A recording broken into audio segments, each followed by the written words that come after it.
स्वराज मराठीमध्ये आपलं स्वागत आहे। सर्वसामान्यांचा आवाज, निर्भीड, बेधडक, स्वराज मराठी। पुण्यातील स्वारगेट बस स्थानकात उभ्या असलेल्या शिवशाही बसमध्ये घडलेल्या दुर्दैवी घटनेनंतर पुन्हा एकदा सांगलीमध्ये शिवशाही बसमध्ये तरुणीचा विनयभंग झाल्याची धक्कादायक घटना उघडकीस आली।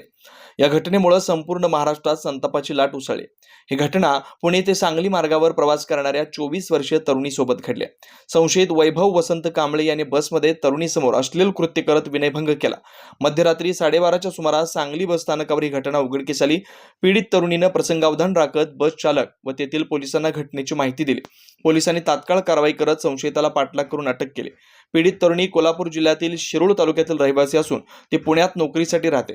ती स्वारगेट येथून सांगलीकडे जात असताना इस्लामपूर येथे संशयित बसमध्ये चढला आणि तिच्या मागील सीटवर बसला।